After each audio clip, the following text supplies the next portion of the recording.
Good morning, नमस्ते, सुप्रभात बच्चों। हिंदी की कक्षा में मैं विवेक मिश्रा आप सभी का स्वागत करता हूं और आज हम पाठ 2 पढ़ेंगे। पाठ 2 का नाम है अलग्योझा। देखिए, अलग्योझा जो है ये स्थानीय भाषा का शब्द है जिसका अर्थ होता है अलग होना, बंटवारा, हाँ, या संयुक्त परिवार का विभाजन इसे कह सकते हैं।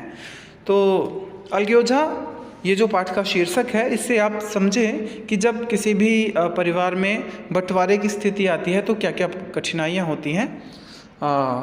साथ ही साथ इस पाठ के जो रचनाकार हैं उन्हें कलम का सिपाही कहा जाता है। जी हाँ, मैं मुंशी प्रेमचंद जी की बात कर रहा हूँ। मुंशी प्रेमचंद जी को कलम का सिपाही कहा गया है और उन्होंने समाज के सबसे निचले वर्ग में रह रहे लोगों की व्यथा का वर्णन इस पाठ में किया है। और साथ ही साथ अपने पाठ को अंत करने से पहले उन्होंने एक सामाजिक बुराई का भी शमन किया है, उसका नाश किया, उसका अंत किया है। जी हाँ, पहले के समय में विधवा विवाह निषेध हुआ करता था। विधवा विवाह, जब किसी स्त्री का पति मर जाता था उसे पूरा जीवन जो है बिना किसी के सहारे के ही निभाना पड़ता था, गुजारना पड़ता था। उन्होंने प्रेमचंद जी ने इस कहानी के अंत में विधवा विवाह की रूढ़ी को ख़त्म करते हुए इस कहानी को एक सुखद अंत दिया है। आइए पाठ को शुरू करते हैं। 2 बातें आपके साथ। प्यारे बच्चों, अलग्योझा का अर्थ है संयुक्त परिवार का विभाजन या बंटवारा। मुंशी प्रेमचंद की यह कहानी परिवार की एकता का महत्व बताने वाली प्रसिद्ध रचना है। यदि परिवार में प्रेम और सौहार्द हो तो इंसान बड़े से बड़े दुख और तकलीफ से बाहर आ सकता है। दूसरी ओर यदि परिवार में क्लेश हो तो सुख को जाते देर नहीं लगती। इस कहानी के माध्यम से उन्होंने तत्कालीन समाज में निषेध विधवा विवाह को चुनौती देते हुए कहानी की नायिका के पुनर्विवाह के साथ कहानी को सुखद अंत प्रदान किया है। आइए चलते हैं, इस कहानी को शुरू करते हैं। देखिए, यहाँ पर कहानी को शुरू करने से पहले मैं आपको कुछ कैरेक्टर्स बता देता हूँ। भोला महतो इस कहानी के जो है शुरुआती पात्र हैं और इनके पहली पत्नी के पुत्र का नाम रघु है। पहली पत्नी मैं इसलिए कह रहा हूँ क्योंकि रघु जो है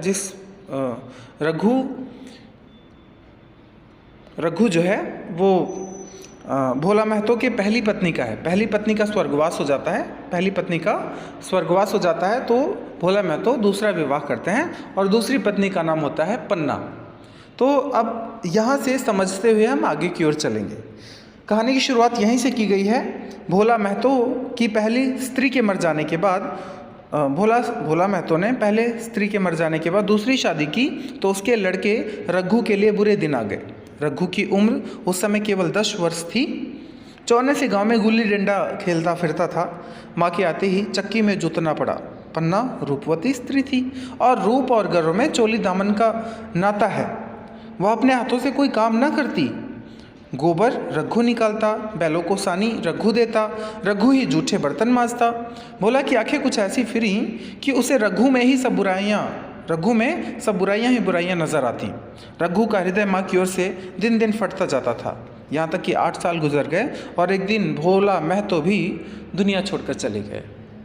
तो एक बड़ी जो है विषम परिस्थिति यहाँ पर आ पड़ी।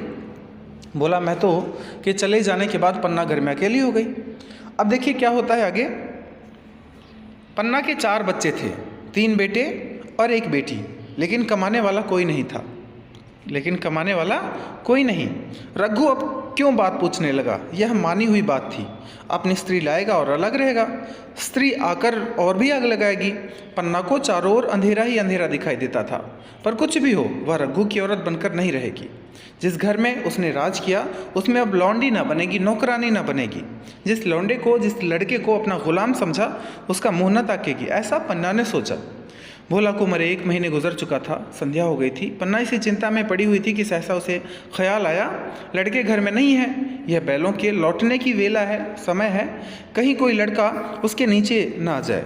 अब द्वार पर कौन है, ऐसा उसने मन ही मन सोचा। आगे क्या हुआ? अब द्वार पर कौन है जो उसकी देखभाल करेगा? रघु को मेरे लड़के फूटी आंख नहीं भाते, कभी हंसकर नहीं बोलता। घर से बाहर निकली तो देखा रघु सामने झोपड़े में बैठा ऊख की गडेरिया बना रहा था। ईख या गन्ने के गट्ठर बना रहा था। लड़के उसे घेरे खड़े हैं। लड़के मतलब जो पन्ना के बच्चे हैं। 4 बच्चे थे पन्ना के, 3 लड़के और 1 लड़की। हाँ, तो आगे है, और छोटी लड़की उसकी गर्दन में हाथ डाले उसकी पीठ पर सवार होने की चेष्टा कर रही। पन्ना को अपनी आंखों पर विश्वास न आया। आज तो यह नई बात है, शायद दुनिया को दिखाता है कि मैं अपने भाइयों को कितना चाहता हूँ। और मन में छुरी रखी हुई है, घात मिले तो जान ही ले ले। काला सांप है, काला सांप। कठोर स्वर में बोली, तुम सबके सब वहाँ क्या करते हो? घर में आओ, सांझ की बेला है। रघु ने विनीत नेत्रों से देखकर कहा, मैं तो ही हूँ काकी, डर किस बात का है? बड़ा लड़का केदार बोला, काकी, रघु दादा ने हमारे लिए 2 गाड़ियाँ बना दी हैं। यह देख, एक पर हम और खुन्नू बैठेंगे, दूसरी पर लक्ष्मण और झुनिया। जी हाँ, यहाँ पर पन्ना के चारों बच्चों का नाम बताया गया है। चारों बच्चों के नाम, जो 3 लड़के थे उनका नाम था केदार, लक्ष्मण और केदार, लक्ष्मण, हाँ लक्ष्मण है, और खुन्नू, ये 3 बच्चे थे, और लड़की का नाम झुनिया। यह कहकर वह एक कोने से 2 छोटी छोटी गाड़ियाँ निकाल लाया। 4 पहिए लगे थे, बैठने के लिए तख्ते और रोक के लिए दोनों तरफ बाजू थे। पन्ना ने आश्चर्य से पूछा, ये गाड़ियाँ किसने बनाई? केदार ने चिढ़कर कहा, रघु दादा ने बनाई है, और किसने? भगत के घर से बसुला और रुखानी मांग लाए और चटपट बना दी। खूब दौड़ती हैं काकी। बैठ खुन्नू, मैं खींचूं। खुन्नू गाड़ी में बैठ गया। केदार खींचने लगा, चर चर शोर मचाता हुआ, मानो गाड़ी भी इस खेल में बच्चों के साथ शरीक है।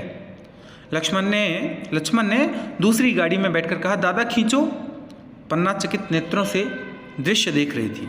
पन्ना चकित नेत्रों से यह दृश्य देख रही थी और सोच रही थी कि यह वही रघु है या कोई और। खुन्नू कहता है, अब हमारे घर गाय भी आ जाएगी काकी। रघु दादा ने गिरधारी से कहा है कि हमें एक गाय ला दो। गिरधारी बोला, कल लाऊंगा।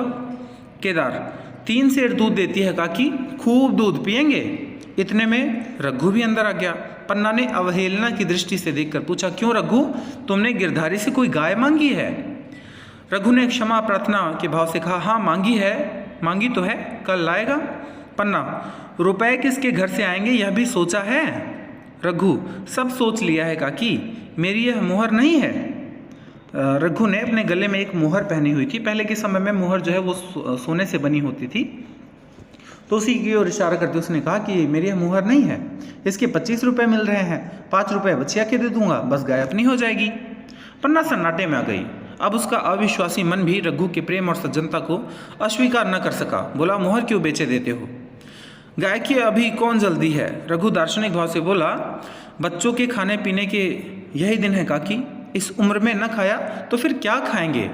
आज जीवन में पहली बार पन्ना को रघु पर विश्वास आया। बोली, जब गहना ही बेचना है तो अपनी मुहर क्यों बेचोगे? मेरी हंसुली ले लेना। हंसुली गले में पहना जाने वाला एक आभूषण होता है जो स्त्रियां या औरतें पहनती हैं। रघु, नहीं काकी, वह तुम्हारे गले में बहुत अच्छी लगती है, मर्दों को क्या, मुहर पहने या ना पहने। पन्ना, चल मैं बूढ़ी हुई, अब हंसुली पहनकर क्या करना है? तू अभी लड़का है, तेरा गला अच्छा न लगेगा। रघु मुस्कुराकर बोला, तुम अभी से कैसे बूढ़ी हो गई? गांव में है कौन तुम्हारे बराबर? रघु की सरल आलोचना ने पन्ना को लज्जित कर दिया। उसके रूखे मुरझाए मुख पर प्रसन्नता की लाली दौड़ गई। तो इस पाठ के प्रथम भाग में अभी हम यहाँ तक पढ़ेंगे। आशा करता हूँ कि यहाँ तक यह कहानी आपको बहुत अच्छी तरह से समझ में आ गई होगी। दूसरे भाग में यहाँ से आगे का वर्णन मैं आपको बताऊँगा। धन्यवाद। आपका दिन शुभ और मंगलमय हो।